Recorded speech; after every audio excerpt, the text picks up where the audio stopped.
Listen to your ancestors, but don't do everything they ask you to do, because most of the time when the ancestors harvest your energy, they can mislead you. And when they mislead you, they are simply asking for help. Help me stop influencing you with these crazy ideas that are never a part of your life.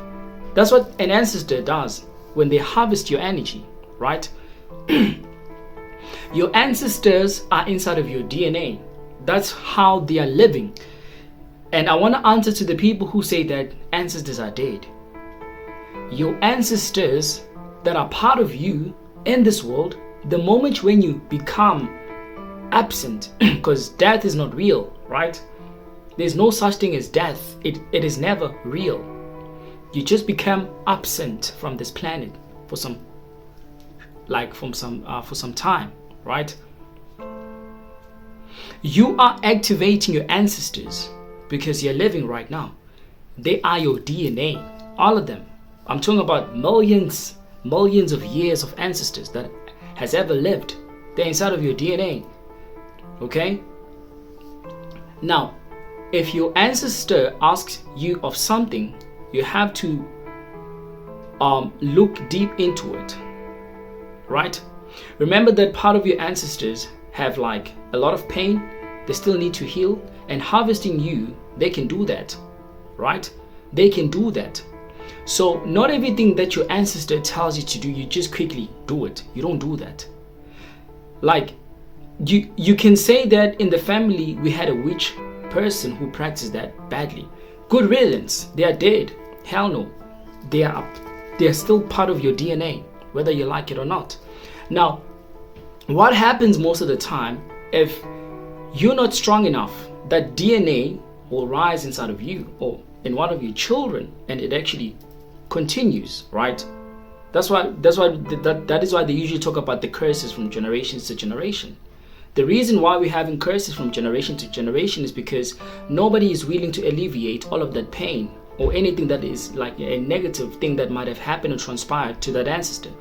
Simply because they're coming back into your body, harvesting you, trying to ask you to help me overcome this so that I can actually finally lay at rest. There is no way that your mother gave birth on you. I mean, like your mother carried you for like 9 months for you to be a drunkard the whole entire year. The reason why you're drinking so much, it is because of an ancestor. You still possess that memory because they are your DNA. So they want to feel the urge of how it feels again to drink and thirst for it. Because you're not in control of them, they're entirely controlling you. You're gonna do it all the time. There's no way that your mother's gonna you're going to be in your mother's womb for like 9 months, and the day when you are born, you're growing up now, you're like a burglar. You're stealing people's money. You're stealing people. You're just doing negative. There's no way, man. Obviously, when your mother brought you into this world, she wanted a better world for you, right? She wanted to create that for you. Why is that? Because a past ancient ancestor that was never healed of their ways, right? They still carry that principle among them, and they're inflicting it on you, right? Because your ancestors are right there in front of you, man. Your DNA. This thing of saying that God's gonna forgive your sins, listen, man, it doesn't work. If you're a negative person right now, and you live your life like that, when you die, you're gonna be like a DNA to somebody else within the family. And you're gonna come back to them now and live that life through them. Whatever negative thing that might be. I wanna make it an example, bro. I was named after, my grandfather, right? I was named after my grandfather. And he used to smoke cigarettes like badly. You get what I'm saying? He used to smoke cigarettes. And he's no more, right? Now, he usually comes to me asking for it. That I need to smoke. Now, one time, good thing is that this didn't happen when I was still young, growing up, It never happened whilst I was still at school. It happened after the years of 18.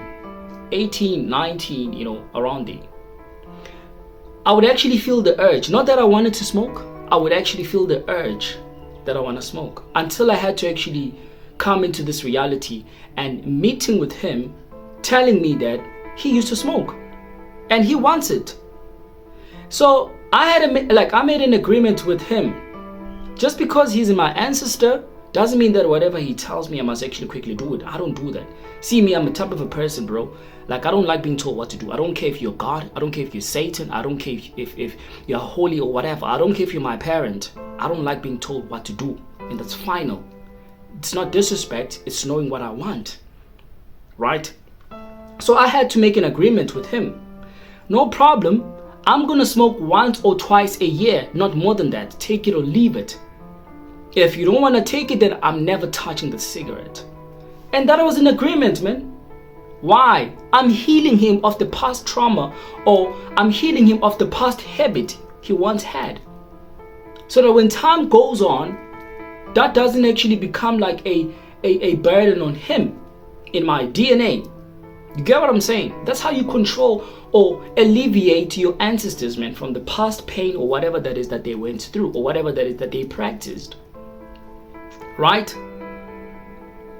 You don't entirely be like, yeah, I know this is going to be very difficult to a lot of you guys, because you're going to say that I don't know how to connect to my ancestors. Now, that's a problem. Many people, they talk against meditation because they say that meditation is something that is foreign. No, it's not. They stole it from us. It's our true identity, right? They stole it from us and they gave it their own races, so that when you look at it, you're going to think that it doesn't actually belong in your part of the roots, or whatever you want to call it today, right? Meditation helps alleviate your ancestors' DNA from a negative aspect to a positive one all the time. And hear me, you might actually have like ancestors that like fighting. They're not bad. You can use those ancestors, man, to fight wars and protect yourself. Again, I was live. I talked about the fact that there is no way that an angel that claims to be an angel is fighting wars.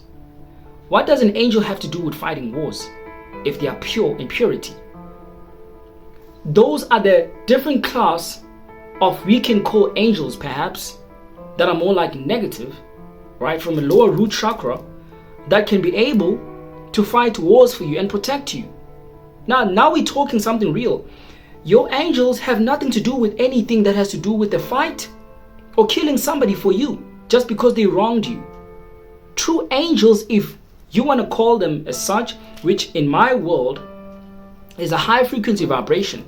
The high frequency vibration has no time to mess with anything that is low. The low entity vibration has that for you. And a lot of you guys, what you do, you want to call down your high frequency vibration to start tackling the issues of this world. No, you don't do that. You ask the ones that are in this world to tackle the issues of everything that's happening here.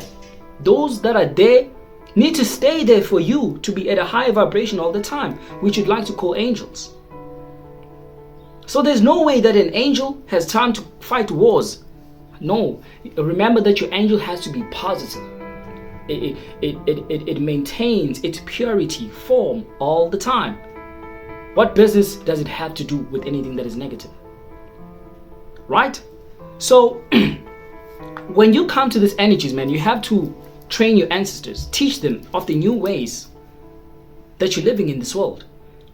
Like, you can't let your ancestors, man, run over you because they are your ancestors. Remember that you're representing them here in this physical reality. Sometimes they crave things. They ask you, get me this, I crave this, I crave that. It's good if it's something that is positive, but something that is really negative on your system, bro, you don't do that to yourself, right? Because you get ancestors that can literally like destroy you, because they're seeking for help. Help me stop this habit. Because now I'm living this habit inside of you.